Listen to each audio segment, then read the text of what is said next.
Muy buenos días, mi querido alumno de sexto básico. Hoy vamos a comenzar nuestra clase número 15, que tiene que ver con el plasma y lo que es el otro estado de la materia. Hay que recordar que cuando partimos esta unidad, yo le dije claramente que el plasma lo íbamos a dejar para el final porque no está considerado como dentro de los tres para hacer el proceso de cambio de estado. Para hacer el proceso de cambio de estado siempre hablamos de tres elementos, que es el sólido, líquido, gaseoso. Entonces el plasma queda como atrás. Pero es importante que ustedes lo tengan claro también de qué se trata y hoy día lo vamos a poder ver con mayor detención. ¿Ya? Y como siempre les digo, esperando que cada uno de ustedes y su familia se encuentren muy bien de salud, obviamente, ¿no es cierto? Vamos a comenzar esta nueva clase, que es donde vamos a ver las características y también el concepto del plasma.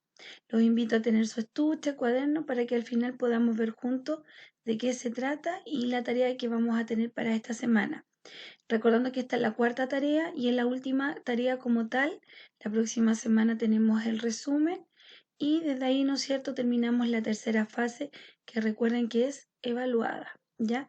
Para los que no han mandado tareas todavía. Y les hago la siguiente pregunta para poder comenzar. ¿Te acuerdas que ya hemos visto tres estados de la materia? Probablemente, y muchos de ustedes me van a decir, sí, profe, y yo sé que sí, que ustedes se lo saben. Saben que hemos visto el sólido, el líquido y el gaseoso. ¿Y se acuerdan de sus características? ¿O quién se acuerda de alguna característica? Probablemente van a decir, sí, profe, nos acordamos de todas las características. Estoy segura que sí. Pero solamente para ayudarlos, ¿no es cierto? Vamos a hacer como un pequeño resumen de las características también de los elementos. Así que tranquilos con eso. Vamos a partir explicando, ¿no es cierto?, que la materia tiene que ver con las partículas en movimiento y se encuentran en tres estados. Es lo que yo les digo para poder hacer el proceso de cambio. Está el estado sólido, líquido y gaseoso. Para poder hacer el proceso de cambio necesitamos tener la condensación, fusión, vaporización, congelación o solidificación. La condensación, recuerde que pasa el estado de gas a líquido. En la fusión pasa de sólido a líquido. En la evaporación o vaporización pasa de líquido a gas. Y en la congelación o solidificación pasa de líquido a sólido. ¿Cuáles son las características de la materia? La materia, para poder tenerlo claro, tiene masa. Lo primero que hay que tener claro, ¿no es cierto? Toda esta materia ya la vimos, solamente estoy haciendo un resumen. Cuando vimos las características de la materia, el concepto masa lo pasamos como muy rápido. Entonces ahora vamos a explicarlo para que a ustedes también les quede mucho más claro lo que es masa y la diferencia con lo que es peso. La masa de las cosas es la sumatoria de la cantidad de materia que hay en ella. En cuanto al contenido de un mismo cuerpo, se mide a través de kilogramos, que es una medida internacional. Por ejemplo, si yo voy al almacén, ¿qué es lo que hago? Yo pido que casero me pesa 1 kilo de papa. Uno habla de peso, pero en realidad lo que uno debería decir es, casero, me masa 1 kilo de papa, que suena extraño, pues no estamos acostumbrados a ese concepto, ¿ya? Porque lo que está midiendo el casero es la cantidad de materia que me está entregando. Cada papa tiene una cantidad de materia y por lo tanto esa es una masa, ¿ya? Ahora, cuando hablo de que se está midiendo a través de, en este caso, kilogramo, también puede ser en ml, que son de los litros, ¿no es cierto? Este es un sistema internacional, es decir, que este sistema se conoce en Chile, como se conoce también, ¿no es cierto?, en Hungría, en Pakistán, ¿no es cierto?, en la China. Todos trabajan con este mismo sistema para que usted, donde esté, sepa lo que está adquiriendo. Si usted quiere comprar un paquete de fideo en Tailandia, va a decir 400 gramos y además va a tener el concepto de ellos, ¿ya? En su letra de origen, etcétera. Aquí en Chile hay algunas cosas que llegan de, por ejemplo, de Brasil y que dicen OZ, ¿ya? Entonces también ahí tienen su medición especial, particular como país, pero además, ¿no es cierto?, agregan la de internacional. Ahora, bajo esa premisa, es bueno saber lo que es el concepto peso. El peso comúnmente se confunde con masa, por lo que les explicaba recién, pero son muy distintos. es la fuerza de gravedad que tienen nuestros cuerpos hacia el centro de la Tierra. Entre más cerca me estoy del centro de la Tierra, mayor es mi peso, ¿ya? Por lo tanto, y esto tiene una connotación de un personaje llamado Isaac Newton, por lo tanto su medida se mide en Newton. Ahí tenemos un dibujo que tengo una masa, ¿no es cierto? En una balanza, 60 kilos. Pero mi peso es 97,32 en escala de Newton, ¿ya? Y ese elemento que está ahí, ese dinanómetro, así se llama, que sirve para poder medir cuán cerca estoy, ¿no es cierto?, del centro de la Tierra. Ese es mi peso, ¿ya?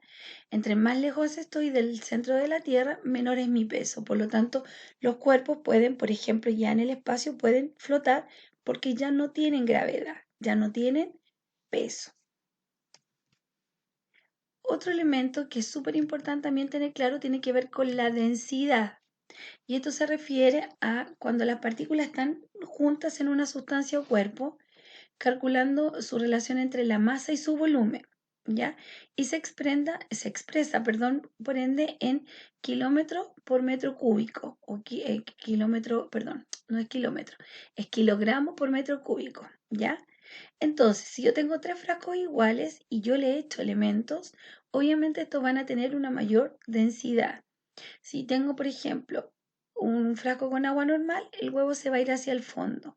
Si yo lo tengo con sal, va a subir el cuerpo hacia arriba. Y si lo tengo con azúcar, obviamente va a quedar, ¿no es cierto?, va a quedar como en el medio, va a quedar como en el limbo.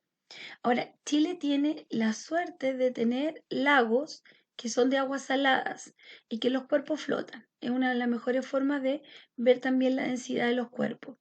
Y también tenemos distinta densidad que tiene que ver, ¿no es cierto?, con las características de los elementos.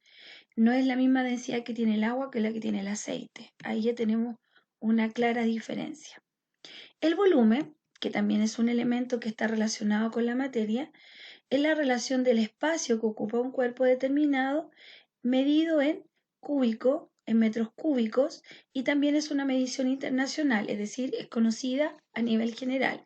Es la cantidad de espacio que utiliza, ¿no es cierto?, un elemento. Si yo tengo una silla, la silla tiene una forma, tiene una masa, ¿no es cierto? Si yo le saco las patas de la silla, va a seguir teniendo una masa, va a seguir siendo un tamaño. Lo que va a cambiar es su volumen porque va a quedar toda, ¿no es cierto?, junta, va a ocupar un menos espacio que lo que ya tenía determinado ocupar. Entonces, el volumen es usted es una masa, para poder explicarlo mejor, usted es una masa que en este minuto está ocupando un espacio en la silla o en su cama donde esté escuchando esta clase, y ese es su volumen, el espacio que usted está ocupando, ¿ya? Eso es para que usted lo logre entender. Por eso todos los cuerpos tienen volumen. Obviamente el sólido tiene un volumen que está sumamente definido. El agua igual, los líquidos. El que no tiene un cuerpo muy definido, ¿no es cierto?, es el gaseoso, porque ocupa todo el lugar que pueda ocupar, es decir, todo el espacio que pueda tener, él lo va ocupando. Lo que no significa que no tenga volumen, significa que ocupa todo el espacio. Así que ese es el volumen. Y otro concepto que también es importante tenerlo claro es el concepto de temperatura, que es la medida del calor, es la medida con la que se puede ver el calor o sentir el calor. El calor son el movimiento de las partículas y la temperatura es su unidad de medida, ya que la energía calórica se transmite de los cuerpos más cálidos a los más fríos, es decir, los que tienen mayor temperatura transmiten a los que tienen menos temperatura. Súper claro entenderlo. Si yo tengo un tazón de agua caliente y mis manos están heladas, el tazón de agua caliente va a transmitir el calor a mis manos frías, ¿ya? Para ello se emplea también eh, una escala que es también convencional e internacional, que es la de temperatura, que son los grados Celsius, ¿ya? También tal Kelvin o también tal Fahrenheit, pero el que más se utiliza es grados Celsius. Uno lo escucha, hoy día vamos a tener 34 grados Celsius, ¿ya? Y que se hace con un cero y una C mayúscula. Bueno, de todas maneras está ahí, pero para que ustedes lo puedan entender. ¿Cuáles son los estados de la materia? Esto lo vamos a ver sumamente rápido, chicos, porque no es el tema, simplemente es para dejarlo claro, ¿no es cierto? Y que no nos quede ninguna duda. En los sólidos las partículas están unidas por una fuerza de atracción muy grande, por lo que se mantienen fijas en su lugar y vibran solo una al lado de la otra. ¿Ya? Tenemos como ejemplo los ladrillos.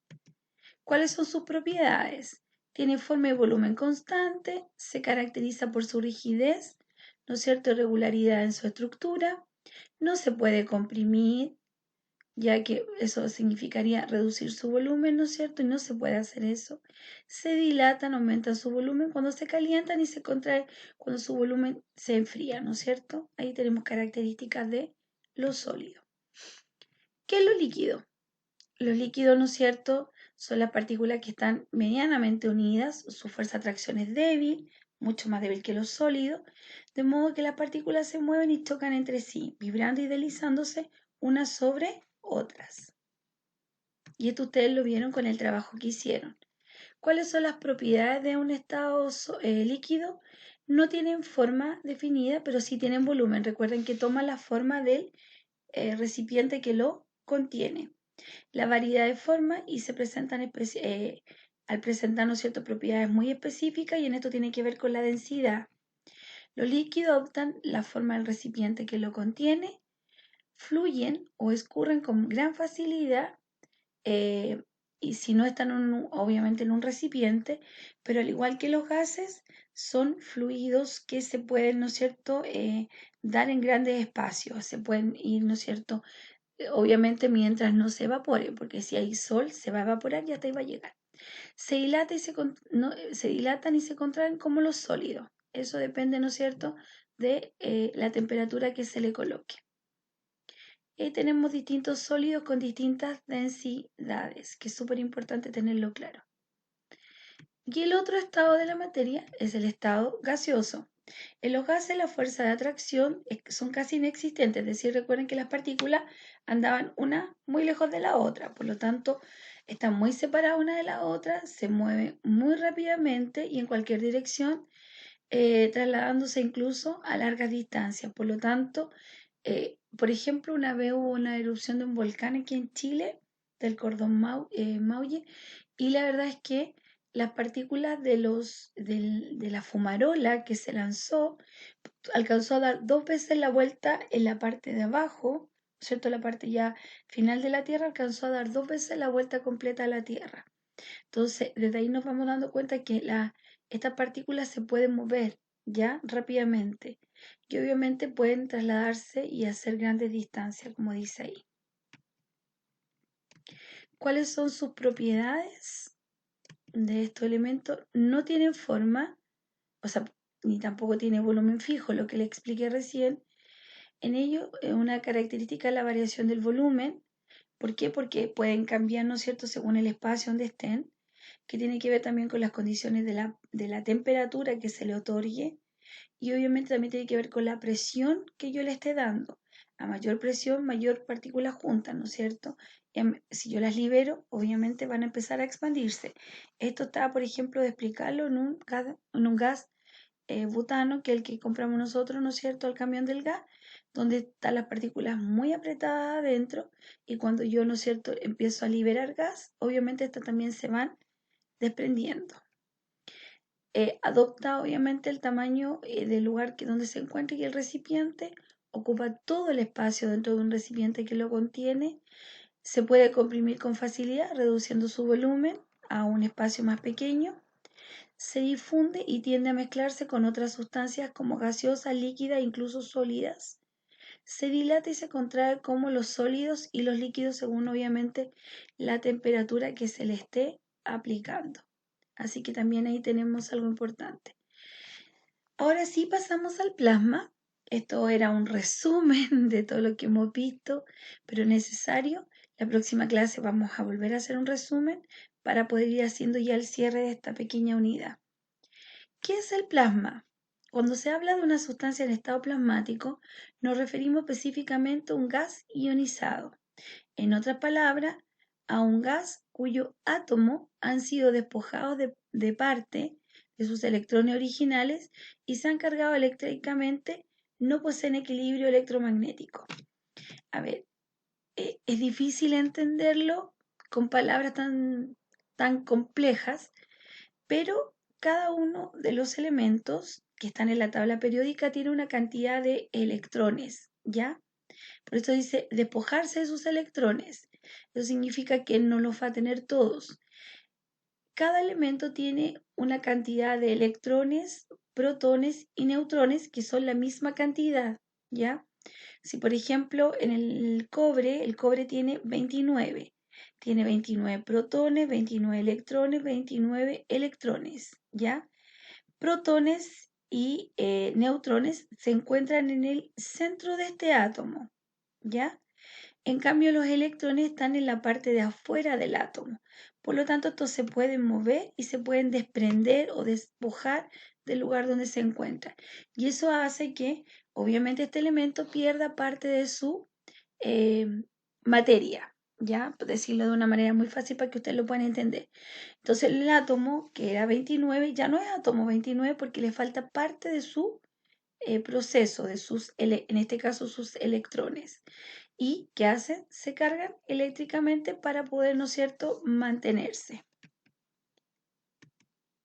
Esto quiere decir que el estado plasmático en principio es semejante a un gas, pero con distintas propiedades a las de un gas frío. De ahí vamos a ver lo que es un caliente y un frío. Entre ellas se cuenta, ¿no es cierto?, la tendencia del plasma a conducir efectivamente la electricidad o su gran respuesta, ¿no es cierto?, hacia a los campos magnéticos. Después existen dos tipos conocidos de plasma, que es lo que yo les decía recién. El plasma frío, que es el más inofensivo para los seres vivos, ya que no causa quemadura ni no hace daño. Sus partículas, ¿no es cierto?, no se mueven tan velozmente como lo hace aquí ¿no es cierto?, en cambio sus electrones. Y en cambio existe otro plasma, que es el plasma caliente, cuyos átomos están chocando entre sí repentinamente, se desplazan y van perdiendo electrones, generando un proceso, ¿no es cierto?, variable de luz y energía calórica. Por eso son más ofensivos para nosotros, nos pueden hacer daño, ¿ya? Así que también de ahí tenerlo más claro. Ejemplos de plasma para que ustedes lo puedan entender mejor. El fuego. El fuego es un muy buen ejemplo de plasma. Nunca ha sido fácil responder qué cosa es el fuego. Sí, ¿no es cierto? Esa llama capaz de generar calor, luz, es un plasma caliente. Y ahí ya tenemos la descripción que cuando nos hablen de fuego ya sabemos en qué categoría lo podemos colocar.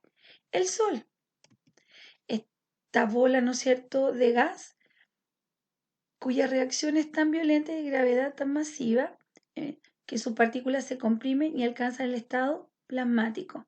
También es importante tener claro que el sol, ¿no es cierto?, lanza o tiene estas pequeñas como eh, llamaradas de fuego. Por lo tanto, también desde ahí darnos cuenta que también está muy relacionado con el ejemplo de arriba.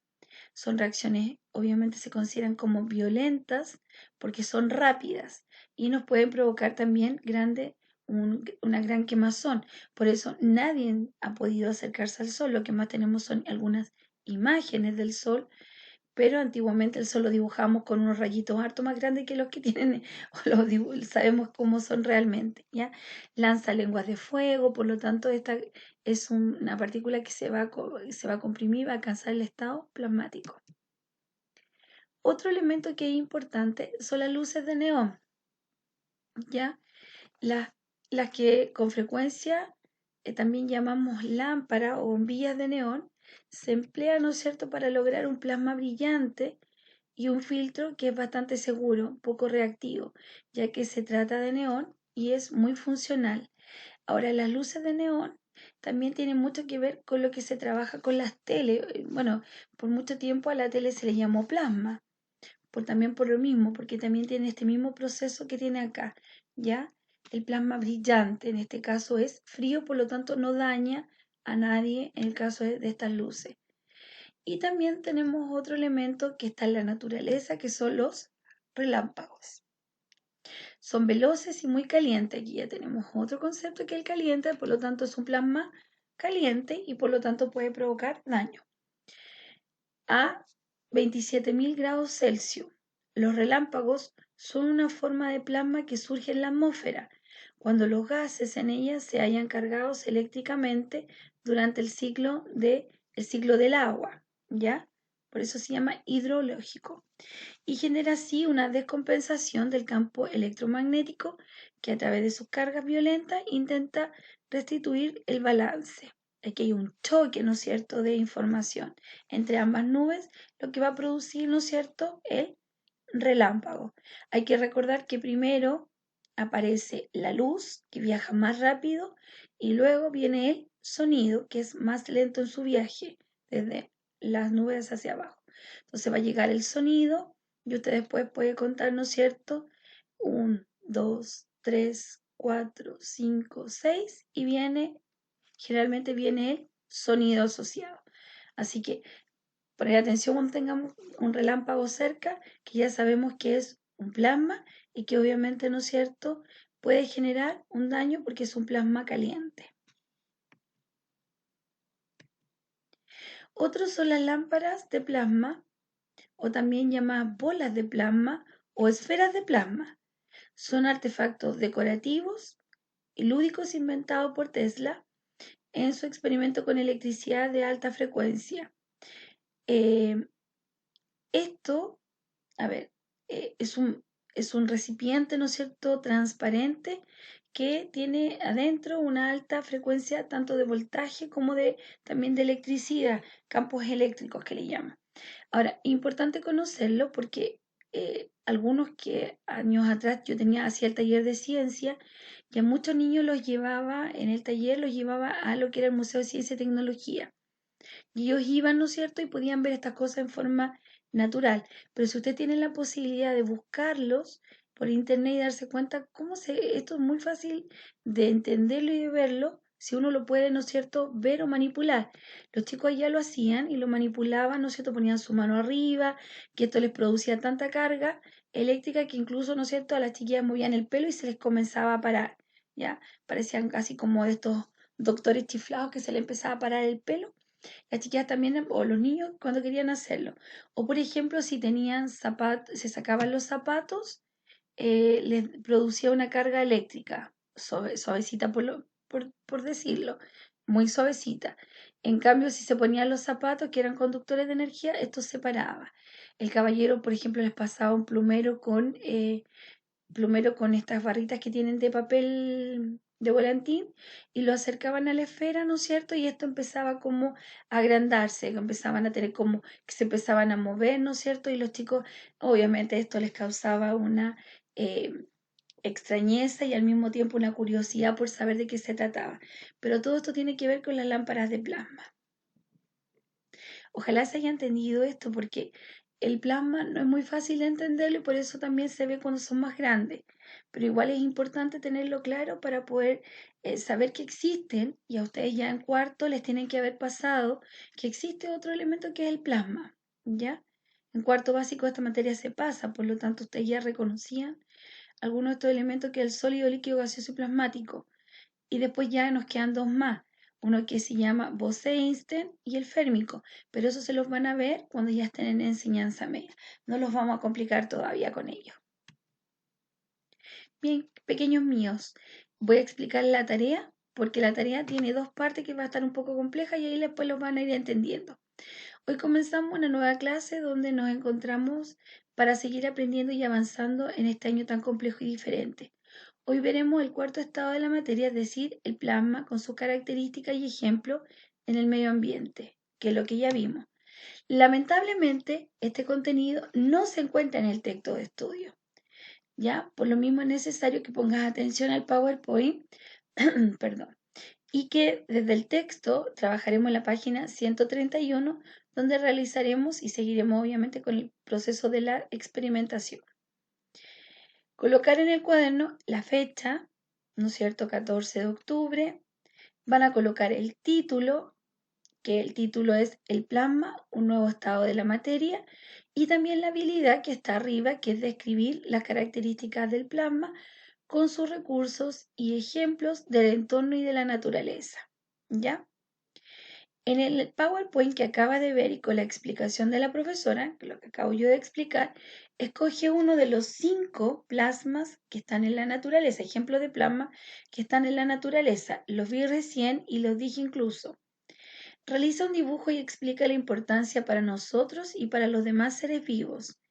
En el caso de que quieras buscar el tuyo, tu propio ejemplo de plasma en la naturaleza, lo puedes realizar, ¿ya? Yo hablé de 5, pero probablemente, a lo mejor a alguno de ustedes no les gusta lo que yo di del relámpago, el sol, el fuego, etcétera, y ustedes van a querer buscar los suyos, los propios. Y bien, súper, ¿ya? Pero que sí me interesa es que hagan el dibujo y que expliquen la importancia de ellos.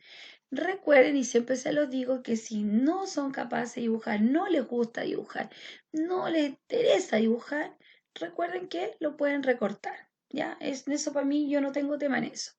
Así que también queda como una alternativa. Pero sí tener, ¿no es cierto?, el dibujo, recorte y después, ¿no es cierto?, la explicación por qué es tan importante ese plasma para la vida de nosotros, para la vida de los seres humanos y de los seres vivos en general. ¿Ya? Esa es la primera tarea. Se dieron cuenta, no tiene que ver con libro, pero sí tiene que ver con el PowerPoint. Nos vamos con la segunda tarea. En la página 131 del texto debe realizar la actividad propuesta según la situación de Matilde y su familia, las letras A, B, C y D. En el caso de las variables dependientes son aquellas que son manipuladas para generar resultados cuantificables, es decir, resultados que yo puedo darle un valor, asignarle un valor, ¿ya? Y las variables independientes son aquellas que en el centro de experimento es aislado y manipulado por un investigador, ¿ya?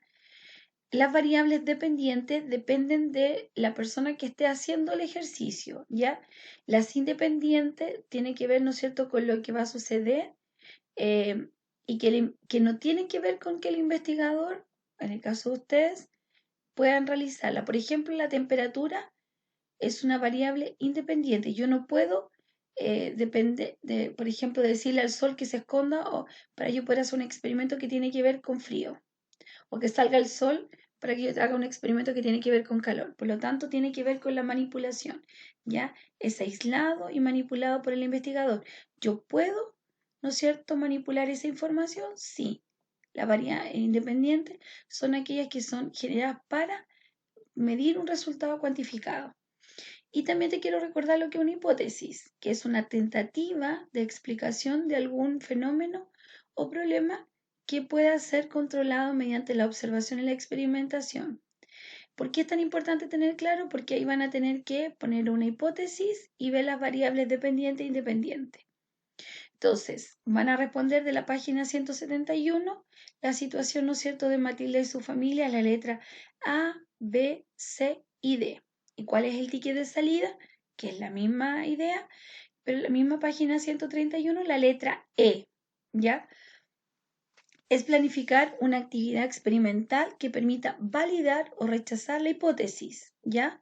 La hipótesis que ustedes se formaron antes, tienen que ver si esa hipótesis que ustedes se formularon está correcta o está incorrecta. Por ejemplo, si yo quiero poner que al colocar, mi hipótesis es que al colocar la mantequilla al sol se demora 10 minutos en evaporarse. Esa es mi hipótesis, ¿ya? Pero para poder saber si mi hipótesis es correcta, tengo que hacer el experimento. Entonces, lo primero que voy a hacer, voy a medir la temperatura del ambiente. Esto es un ejemplo, no significa que tienen que hacer esto. Ustedes tienen que medir la temperatura ambiente, calcular el tiempo, ¿no es cierto? Y viendo el proceso. Probablemente la mantequilla en el minuto 6 ya estaba deshecha, por lo tanto mi hipótesis no está bien realizada, lo que no significa que esté mala. Significa que recuerden que es una tentativa, es algo que puede producirse. Entonces yo después en el resultado tendré que decir, ¿no es cierto?, que mi hipótesis estaba mal formulada porque a los minutos 6 ya por la temperatura del momento, ¿no es cierto?, ya se deshizo la mantequilla. En la actividad entonces 131, la letra E es planificar una actividad experimental que permita validar o rechazar tu hipótesis. La idea es proponer los materiales, el proceso que llevarás a cabo, además de completar lo que lograste en esta actividad. No olvides colocar la respuesta en tu cuaderno, en el texto. Ojalá no solo lo dejes por escrito, sino que también lo puedas realizar. La idea es que si van, claro, si tienen para sus materiales, o no es cierto, no están todos los materiales, tampoco la idea es que se compliquen tanto, pero sí traten de llevar a cabo algo sencillo, que se pongan una hipótesis y después la puedan llevar a cabo. Ya un planteamiento de una experimentación, poner los materiales, lo que necesitan, ¿no es cierto? Y después el proceso que van a llevar a cabo. Es fundamental que todo lo que realice, o todo lo que realice, ¿no es cierto?, vaya registrado en su cuaderno. Además, no olviden que en el caso de ciencias naturales, chicos, por favor, la tarea es completa. Es decir, en este caso, lo del PowerPoint y lo de la página 131, con su ticket de salida también. Por lo tanto, la tarea es completa. Si no entienden algo, como siempre les digo, me escriben a mi correo a rfernandez@cmsh.marista.cl, y si no, a través de los papás del WhatsApp. Y si no, a través de los que ya tienen mi teléfono, que son hartos en sexto básico, porque cuando me han mandado preguntas, prefiero que me llamen y les doy mi número y me llaman, ¿ya? Así que toda esa información. Si no entienden algo, recuerden preguntar. Espero que con esto que ya hemos visto sobre los estados de la materia, con el plasma y sus características, les haya quedado mucho más claro el tema, y así también vayamos avanzando y aprendiendo un poquito más cada día. Como siempre les digo, tanto al principio como al final, cuídense mucho. Recuerden que de ustedes depende la salud de los que somos más viejitos, es decir, la profe aquí presente. Así que a cuidarse ustedes para que también nos cuiden a nosotros. Un besito grande. Recuerden que estamos para servirles cualquier duda, y por favor no olviden enviar sus tareas, que eso es lo más importante. Enviar sus tareas, porque así también vamos a tener la posibilidad, ¿no es cierto?, de tener una buena calificación al final, que después vamos a entregar también los reportes de ellos. Así que un abrazo grande, a cuidarse mucho y enviar las tareas. Chao, chao.